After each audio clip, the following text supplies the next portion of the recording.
अब ये नूर खान एयरबेस के बारे में तीन चीज़ें बहुत अहम है, और ये मैं जो कह रहा हूँ अपनी तरफ से नहीं कह रहा, मेरे अमेरिकन दोस्त हैं, कुछ ऐसे थे जो पहले इंटेलिजेंस में थे, कुछ यूरोपियन दोस्त हैं, कुछ अमेरिकन राजदूत रह चुके हैं, जनरल्स रह चुके हैं, सीआईए में कुछ लोगों ने कहा, हमारा अपना ग्रुप है, तो ये सब रिटायर्ड है लेकिन इनकी जानकारी अभी अहम है। उन्होंने मुझे कहा है, नंबर वन, पाकिस्तान के अपने न्यूक्लियर हथियार नहीं हैं, उसको बनाना नहीं आता। आपको याद होगा कि 15-20 साल पहले वो एक क्या नाम था, अब्दुल कादिर खान की हम बात किया करते थे।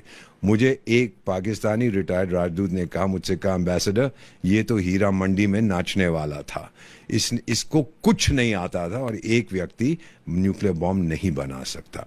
लेकिन हमने इसको आगे कर दिया क्योंकि उस समय अमरीकियों ने हमें दिए थे अपने न्यूक्लियर हथियार अपने पास, यानी पाकिस्तान में रखने के लिए, ताकि अगर रूस कुछ पंगा ले तो फिर हम उसका मुकाबला कर सकते थे। सोवियत संघ टूट चुका था तब तक 1991 में।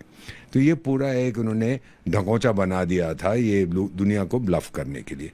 और ये जो नूर खान एयरबेस में जो सामग्री पड़ी थी और जो वहाँ पे न्यूक्लियर इक्विपमेंट पड़ा था, न्यूक्लियर रिएक्टर रखा था, उसके बारे में अभी बताता हूँ। ये सब रखा हुआ था अमेरिकन कंट्रोल के अंदर। कुछ चाइनीज़ डिप्लोमेट्स भी हैं जो अपना देश छोड़ के चले गए हैं। पाकिस्तानी तो सारे भाग जाते हैं, राजदूत जितने होते हैं, जनरल होते हैं, वो अमेरिका में चले जाते हैं, यूरोप में चले जाते हैं। वो भारत की तरह नहीं है, हम सब अपनी जन्मभूमि में लौट के आते हैं, ये तो माँ है हमारी भारत। तो उन्होंने मुझे ये बताया है, चाइनीज़ ने, कि चाइनीज़ को वहाँ जाने नहीं दिया जाता था। और एक दो बार ऐसा हुआ है कि जो चाइनीज़ विजिटर्स आए थे बाहर से, उन्होंने उनको ले गए थे, एक आधे जनरल को आंखों पे एक तरह से पट्टी बांध के, और अमेरिकन को भी ले गए थे, भाई ये देखिए आउट आउट आउट। और फिर वो कहते हैं कि चाइनीज़ बड़े इंप्रेस हुए, अमेरिकन बड़े इंप्रेस हुए, आपने इतने गहरी जगह बना दी है जहाँ पे आप अपना काम कर रहे हैं, ये तो बिल्कुल कोई इस तक पहुँच नहीं सकता।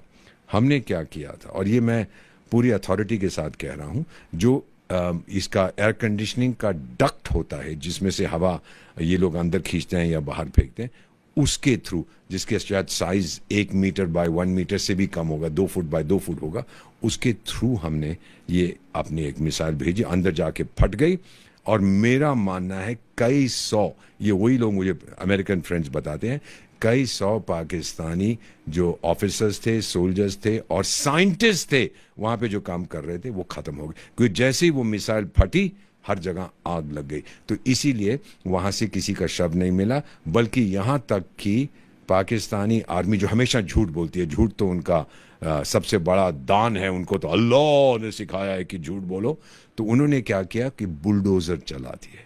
एक सवाल मैं पूछूंगा सर इंटरवीन करते हुए, जी जी। कि ये एक बहुत बड़ा चौंकाने वाला खुलासा है कि पाकिस्तान ने वहां पर न्यूक्लियर एसेट्स छुपा के रखे थे और भारतीय मिसाइल ने बेहद सटीक निशाना लगाया और उसमें तबाही बर्बादी जो पाकिस्तान को हुई है वो अब भी छुपाने में जुटा हुआ है। वो छुपाने में इसलिए जुटा हुआ है कि वो बताना नहीं चाहता। वो अमेरिकन जो वहाँ पे लोग थे उस बेस में, कुछ अमेरिकन एसेट्स भी, मेरा मानना नहीं है कि कुछ अमेरिकन सिपाही भी वहाँ थे, नहीं तो तहलका मच जाता, लेकिन पाकिस्तानी वहाँ ज़रूर थे। क्या कर रहे थे, हमारा एक अग्रीमेंट है पाकिस्तान के साथ कि हर जनवरी, 1 जनवरी को हम एक्सचेंज करते हैं, भाई टाइगर ये मेरी सिविल न्यूक्लियर फैसिलिटी है, ये तेरी है, तू मुझे मत ठोकियो, मैं तुझे नहीं ठोकूंगा। लेकिन जो जो मिलिट्री फैसिलिटीज़ हैं, न्यूक्लियर बॉम्ब्स वगैरह बनाते हैं, वो हम एक दूसरे के साथ शेयर नहीं करते। इन कमीनों ने क्या किया था कि उस एयरबेस के अंदर सेंट्रीफ्यूज मशीन ले गए थे। सेंट्रीफ्यूज मशीन वो होती है जो घूमती जाती है और फिर जो यूरेनियम है उसको और ये शक्तिशाली बनाती है। तो ये वहाँ यूरेनियम बनाने की कोशिश कर रहे थे अमेरिका के लिए, अपने लिए नहीं। और दूसरी चीज़ जो वहाँ पर है, उसके लिए बिजली चाहिए 24/7, लेकिन पाकिस्तान के पास तो बिजली है ही नहीं। जो चीनी वहाँ पे बनाए हैं उन्होंने पावर प्लांट, वो तो सब ठप हो गए हैं। तो फिर उन्होंने क्या किया, एक सिविल न्यूक्लियर रिएक्टर वहाँ रख दिया, हमको बताया नहीं था।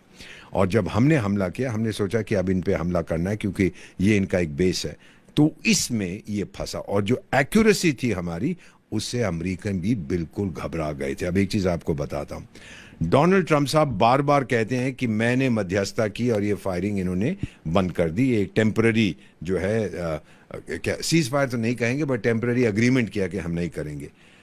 मैं आपको बहुत सोच समझ के कह रहा हूँ, और मेरे दोस्तों ने जो बताया ये झूठ नहीं बोल रहा। इसके लोगों ने फ़ोन किया था हमें, इसके उपराष्ट्रपति ने किया था, इसके रक्षा मंत्री ने किया, इसके गृह मंत्री ने किया, जो secretary of state, secretary of defence, कि भाई वहाँ जो सामान पड़ा है वो हमारा है। हमें समय दो, मत ठोको उस बेस को, हमें समय दो कि हम वो सामान निकाल सकें। इसीलिए ट्रंप झूठ नहीं बोल रहा है। इतनी बार जो उसने कहा ये हवा में दावे नहीं कर रहा। उसके कहने पर हमने कहा ठीक है, फिर हमने कहा कि सिर्फ ये बोलिए पाकिस्तान को वो सीधी मुझसे बात करे जो उसने की। उसने घुटने टेक दिए, भाई माफ़ कर दो, और हमने फिर कहा ठीक है अभी कुछ देर के लिए हम इसको सस्पेंड कर रहे हैं।